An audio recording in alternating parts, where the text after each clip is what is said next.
Сәлеметсіздер ме? Бүгін осы қазан айының 31-нен бастап, келер айдың қараша айының 18-не дейін білім жетілдіру курсына келдім. Негізі курсты ұйымдастырушы ПШО, яғни педагогикалық шеберлік орталығы. Бірақ ол жерде білім жетілдіріп жатқан мұғалімдер өте көп екен, сондықтан бізді 140-шы мектептің базасына жіберді. Бұл мектепке осы қыркүйек айында келгем, ол кезде дұрыс аңғармағанмын ба, ол кезде біз 140-шы мектеп дейтін тұғымыз. Енді қарасам, кіреберісіне Абылайхан атындағы 140-шы орта мектебі деп ауыстырылыпты, және алдына мынадай Абылайханның бюст ескерткіші қойылыпты. Мен таңғалдым, 140-шы мектеп қатты өзгерген екен, жаңартылған көп жері. Маған қатты ұнады. Курсымыз біздің мектептегі қазақ тілі сабағы басымдылықтар мен жетілдіру стратегиялары деп аталады. Осы тақырыпта курс болады. Курстың ұзақтығы 3 аптаға созылады.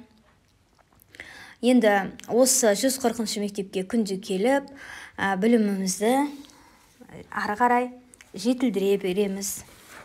Менің кураторым Жанат апай, яғни Райымгулова Жанат Таңатар қызы, яғни біздің тренеріміз. Осы кісіден сабақ алатын боламыз. Группамыз өте керемет мұғалімдер екен. Көпшілігінің еңбек өтілі бар, педагог зерттеуші, сондай көптеген жетістікке жетіп жүрген оқушыларының да жетістігі көп мұғалімдер екен. 2 ғана ер мұғалім бар екен. Қалғандарының барлығы әйел мұғалімдер. Жалпы группаға өте жан-жақтан тамаша мұғалімдер жинақталған екен. Енді мынау осы 140-шы мектептің іші өте әдемі. Мынадай стенаға, қабырғаға сурет салынған. Мына суреттердің барлығы қолдан салынған. Менің өзім әдетім бар ғой, осындай әдемі суреттерді көрсем, видеоға түсіріп алатын. Сөйтіп түсіріп алдым. Мына кітаптар өте әдемі салынған. Бір қабырғаны сол күймен алып тұрған суреттер көп екен. Мына суретте қандай әдемі. Бұл бір қабырғаны алып тұр. Кәдімгі мынау мектептің коридоры. Осылай сурет салып қойыпты. Өте әдемі көрінеді. Негізі мектепке жақсы үйлеседі екен. Осындай қабырғаға салынған суреттер өте көп. Мен тек бірінші қабатын ғана көрдім. Бұлай басқа коридорларды іздеген жоқпын. Кіреберістегілерін ғана, жүріп өткен жолымды ғана түсіріп алдым. Маған қатты ұнады. Мына суретте қандай керемет. Бірінен бір өтеді негізі. Сондықтан суретке түсіріп ала бердім. Бұлай өзіме де жақсы көргенге, еске түсіруге. Жалпы осы сабақ барысында көптеген бір-бірлеріміздің жасаған жұмыстарымызды қорғаймыз. Бірақ көбіне тренеріміз мені түсірмеңіздер деп өтініш айтты. Сондықтан тренерді мүлдем түсірген жоқпын. Бірақ басқа қорғап жатқан мұғалімдерді түсіріп алдым. Енді өзіме керек болады ау деген мақсатта түсірдім. Соларды ұмытып қалу мүмкін деген сияқты оймен түсіріп алдым. Сондықтан осылардың барлығын көрсететін боламын. Осы құрметті тыңдармандарым, міне мынау да осы мектептің іші. Жауапкершілік, сыйластық деп. Мынау кәдімгі киіз үйдің бір эскизінде жасалған екен. Бұл да маған қатты ұнады. Керегесімен барлығы бір жерде әдемі тұр. Барлық ұнаған нәрселердің барлығын түсіріп, ерінбей барлығын түсіріп алдым. 140-шы мектеп дегенде кейін ұмытып қалмайтындай етіп видео жасап, осы YouTube каналға салып қойғым келді.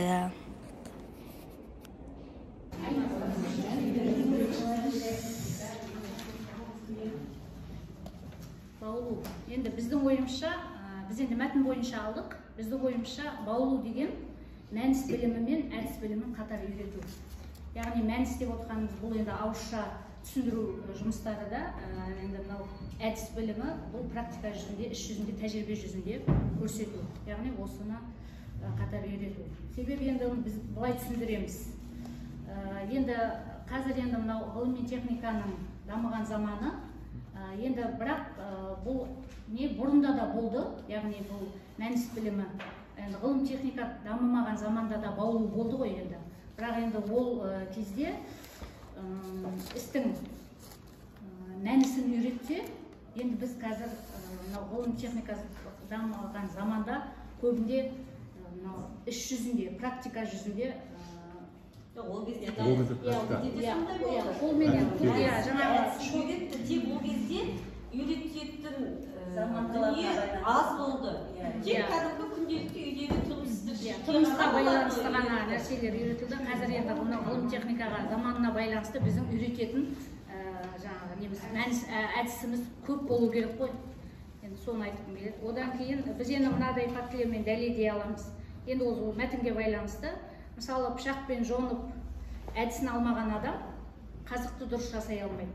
Сондықтан біз оны тек жаңағыдай ауызша айтқаннан көрі, мысалы, қазықты жасау үшін оған ағаш керек, және оны жонатын зат керек деп ауызша айтқаннан көрі, соны қалай жолу әдісін, тәсілін көрсетіп, баланың көзінше жасасақ, ол тәжірибе осы дұрыс болады деп ойлаймыз. Одан кейін біз мынадай шешімге келдік. Яғни баулу үшін жалпы тәжірибе жүзінде жұмыс жасаған маңызды. Яғни балаға көзіне көрсетіп үйрету қосында баулу. Үйрету менен сол жаңағы қолдану болып тұр ғой. Сонда бастапқы уақытта өзі мәтінде де береді ғой. Басында бұрында да үйрету. Яғни ауызша айтамыз. Үйрету дегеніміз енді бір ауызша түрде болып тұрған сияқты меніңше. Мынадай әдіс тәсілдерін практически көрсету. Ал енді екінші айналып келгенде соңғы баулуымыз бұл біздің қолдану болып тұр ғой. Практика жүзінде. Баулу. Қазір кезде оны башырға дағды қалыптастыру. Баланың дағдысын қалыптастыру.